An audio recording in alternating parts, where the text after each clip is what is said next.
Salut à toi et bienvenue sur la chaîne Autrement, une chaîne qui a pour thématique la permaculture, l'aquaponie, la résilience et toutes les techniques qui te permettront d'être le plus autonome possible. Cette vidéo est un peu particulière car je vais laisser la parole à Damien Decars de la chaîne YouTube Permaculture, Agroécologie, etc. Si tu ne connais pas sa chaîne, je t'invite vivement à y faire un petit tour, tu y apprendras énormément de choses. C'est un peu grâce à Damien que je me suis lancé dans l'aventure de la permaculture. Si un jour je deviens maraîcher, ce sera un peu grâce à lui. Donc je vais vous laisser avec lui, il va répondre à quelques-unes de mes questions, on se retrouve juste après. Pour toi, quelle est la superficie minimum pour accéder à l'autosuffisance en légumes alimentaires pour une famille de 4 personnes?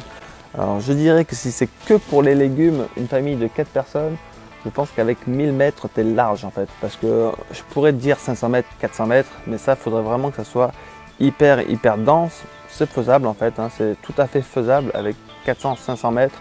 Mais j'aurais plutôt tendance à conseiller 1000 mètres pour être tranquille, avoir l'autonomie en légumes et avec pommes de terre et tout pour une famille de 4 personnes sans problème. Que penses-tu de l'aquaponie, bioponie, etc. Cultives-tu, as-tu cultivé des graines germées?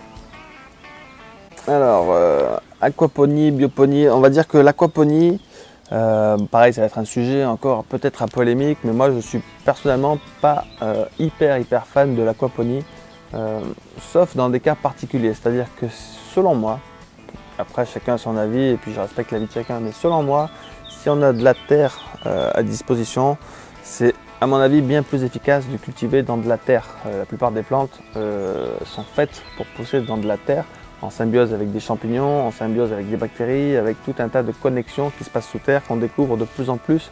Voilà. En aquaponie, on n'a pas toutes ces symbioses-là. Ce qu'on va faire, c'est qu'on apporte les nutriments directement assimilables pour les plantes avec un système de poissons. Donc ça, ces systèmes-là, je pense que c'est hyper efficace et sans doute très utile en ville. Si on n'a pas accès à la terre, si on est dans des vieux immeubles et tout ça, pourquoi pas installer de l'aquaponie, récupérer l'eau de pluie, des panneaux solaires pour faire tourner les pompes. Et on peut à la fois produire des protéines animales, produire des végétaux dans un espace assez réduit. Donc voilà, dans un cas de mode où il faut produire dans des lieux où il n'y a pas forcément de sol, je pense que l'aquaponie c'est utile. Mais dans mon cas perso, où j'ai toujours, où je fais en sorte d'essayer d'avoir de la terre, je pense que la terre c'est hyper productif avec, en étant plus autonome parce qu'on n'a pas besoin de ces systèmes où on fait tourner l'eau, on n'a pas besoin de nourrir des poissons, on n'a pas besoin de tout un tas de trucs. Voilà, ça c'est selon moi, mais en tout cas, j'ai envie de parler de l'aquaponie. D'ailleurs, à toi qui m'as posé la question, je pense que j'aimerais bien venir te voir parce que tu as un bon petit projet aquaponie pour qu'on puisse en parler ensemble, ça serait chouette. Ah oui, est-ce que je fais des graines germées? J'en fais peu, on va dire très peu. Il y a quelques trucs que j'aime bien, c'est le tournesol germé, parce que le tournesol, ça produit plein de graines. Et en hiver, si on ne sait pas quoi faire, si on ne sait pas trouver de la salade facilement en extérieur, on fait germer des graines de tournesol et ça nous fait une super plante à consommer très facilement. Sinon, je fais peu de graines germées, il faudrait que j'en fasse plus, mais c'est toujours une question un peu de temps que l'on consacre aux choses. Mais voilà, à part le tournesol, pas grand chose en graines germées de mon côté.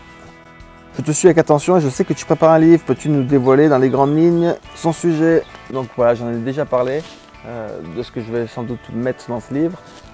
Et puis il y a d'autres surprises à mon avis assez grosses par rapport à cette chaîne, des gros changements qui risquent d'arriver courant, enfin pareil, toujours fin 2017, début 2018.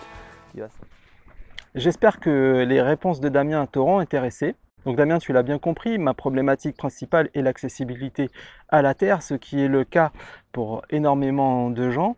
Donc je développe sur ma chaîne tous les petits savoir-faire, les trucs et les astuces qui permettent de cultiver par exemple à la verticale.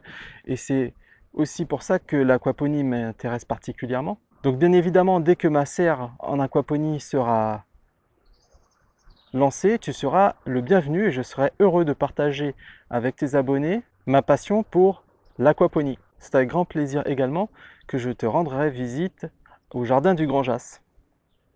Pour ceux qui voudraient voir la vidéo que Damien a faite en entier, sache que j'ai mis le lien dans le descriptif, donc tu n'as qu'à cliquer sur le lien pour voir la vidéo dans son entièreté. Je te dis donc à très bientôt et n'oublie pas, la résilience est la clé vers la liberté. Ciao!